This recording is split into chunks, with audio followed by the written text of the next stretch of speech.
बाद में बिजनेसमैन के बारे में पहुंचा। बहुत बड़ी बड़ी मतलब कहानियाँ हैं, 2-3 कहानियाँ अलग अलग तरीके की हैं, तो मैं आपको सीधा उनका निचोड़ ही बताता हूँ कि एक व्यक्ति था, एक साधु के पास में पहुंचा। उसने कहा कि सर जीवन में कामयाबी कैसे मिलेगी, यहाँ पर ये बता दीजिए। तो उसने कहा कि मुझे लगता है कि तुम इसका जो एग्जैक्ट परिभाषा है उससे पूछो जो अभी कामयाब है, तो वो तुम्हें ज़्यादा बेहतर बता पाएगा। तो वो एक बिजनेसमैन के पास में गया, ठीक है, और वो बिजनेसमैन दिन दुगनी रात दोगुनी बहुत मेहनत करके बहुत तरक्की करके वो आगे बढ़ रहा है। तो वो उसके पास में गया और वहाँ जा करके पूछा कि चूंकि आप इतने बड़े व्यापारी हैं, इतना बड़ा अपना नाम है, इतना बड़ा शोहरत है, और काफ़ी कम समय के अंदर में आपने ये चीज़ों को प्राप्त किया है, मैं भी आप ही की तरह मेहनत करता हूँ लेकिन मुझे उसका रिजल्ट नहीं मिलता है। अंबानी तो दो हैं, एक मुकेश अंबानी और एक अनिल अंबानी, लेकिन मेरे भाई दोनों में ज़मीन आसमान का फ़र्क है। जब रेस की लाइन स्टार्ट हुई थी ना, तो मुकेश अंबानी इस रेस में बहुत आगे थे, टेलीकॉम इंडस्ट्री भी उन्हीं के पास में थी, ठीक है। जो आज आप ये जियो जियो देख रहे हो ना, उस समय मुकेश अंबानी के पास में कुछ भी नहीं था। अनिल अंबानी के पास में टेलीकॉम सेक्टर में रिलायंस नहीं था, ठीक है। उस समय जीएसएम और सीडीएमए वाला काफ़ी लोचा हुआ था। और ये मतलब जब बंटवारा हुआ था, जब उनकी माँ ने बंटवारा किया था दोनों बेटों के बीच में, तो उस बंटवारे में ये लिखा गया था कि मुकेश अंबानी 10 साल तक टेलीकॉम सेक्टर में एंटर ही नहीं कर सकते हैं।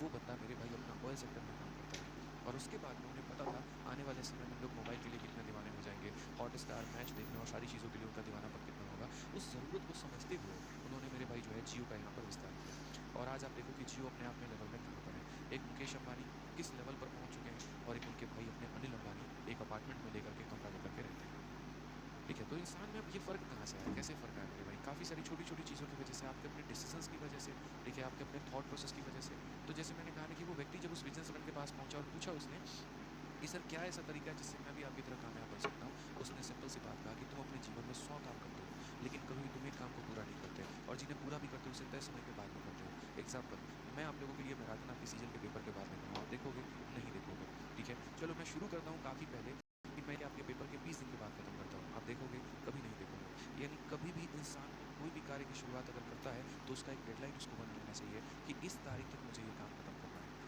आपके जो इतने शेड्यूल बिखरे हुए होते हैं ना, इतने सारे मेरे भाई फैला होता है, रायता पूरा फैला होता है, उसको यहाँ पर आप एक काम करो, सीधा अपना टारगेट दो कि जैसे मैथ्स है और मैथ्स का फलाना चैप्टर है, मुझे इसे 2 घंटे में खत्म करना है। मेरे भाई इंग्लिश का ये फलाना चैप्टर है, 2 घंटे में खत्म करना है। मेरे भाई ये जो दिमाग है ना तुम्हारा, पता है क्या है, अगर कोई चैप्टर को आप टारगेट दोगे कि मुझे प्रॉफिट लॉस 2 घंटे में करना है, मेरे से गारंटी लिखवा लो मेरे भाई 2 घंटे में खत्म हो सकता है। लेकिन अगर आप उसको 4 घंटे का टारगेट दोगे ना, तो वो 4 घंटे में ही खत्म करेगा। ये फैक्ट है।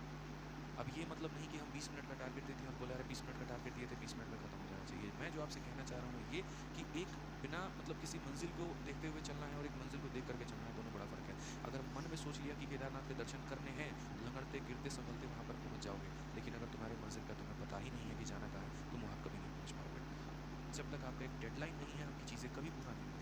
आप 2 दिन बाद उसको पूरा करोगे मंजूर है, 4 दिन बाद उसको पूरा करोगे मंजूर है, लेकिन अपने आप को एक डेडलाइन दिया करो। वो डेडलाइन तुम्हें हमेशा ट्रैक पर बने रहने में काफ़ी ज़्यादा मदद करती है। जैसे रोड पर डिवाइडर होता है ना, वो डिवाइडर क्या करता है, गाड़ी को जाने नहीं देता लेफ्ट में, वो कॉन्स्टेंटली रास्ता बताते रहता है। ये डेडलाइन भी कॉन्स्टेंटली आपको एक रिमाइंडर देते रहता है कि तुम्हें इस समय पर जो है अपना समय पूरा करना है, अपना ये सब्जेक्ट, अपना ये सिलेबस पूरा करना है।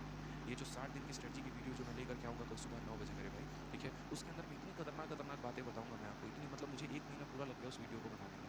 डेली में जा करके थोड़ा थोड़ा घर पर काम करता था, उसके अंदर मैं काफ़ी छोटी छोटी टेक्निक्स मैंने ऐड किए हुए हैं जो आपकी एफिशिएंसी को काफ़ी ज़्यादा बढ़ाएंगे।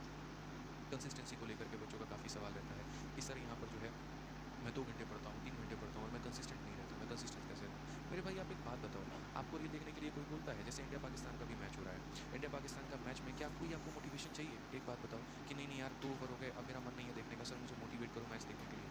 रील देखने के लिए कभी आप बोलते हो कि नहीं नहीं मुझे और मोटिवेट करो सर, मेरा तो मन थक गया रील देखते देखते, मुझे मोटिवेट करो कि मैं रील देखूँ, मुझे मोटिवेट करो कि मैं मिर्जापुर वेब सीरीज देखूँ, मुझे मोटिवेट करो कि अभी स्त्री का ट्रेलर आया और मैं उसको कैसे ना देखूँ।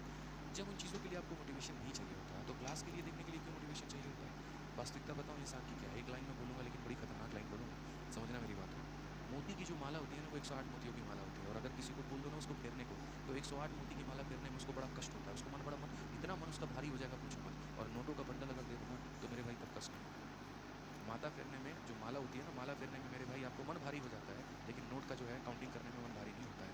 तो अक्सर इंसान की जो है ना मानसिकता ऐसी बन गई है, जिस चीज़ में रुचि आ रहा है उसको हम करते चले जाएंगे, करते चले जाएंगे, करते चले जाएंगे। और जहाँ पर कोई रुचि नहीं है, जहाँ पर कोई इंटरेस्ट नहीं है, तो वहाँ नहीं करेंगे। और फिर हम जानते भी हैं जिसमें मेरा इंटरेस्ट है वहाँ से मेरा करियर नहीं बनना, और जो चीज़ मुझे भारी लग रही है कहीं ना कहीं मुझे आगे यहीं से जाना है। तो फिर आप अपने आप को स्विच करना सीखें ना, कोई एक्सटर्नल मोटिवेशन की नीड थोड़ी है आपको। आप अपने मन को अपने अनुसार ढाल दीजिए।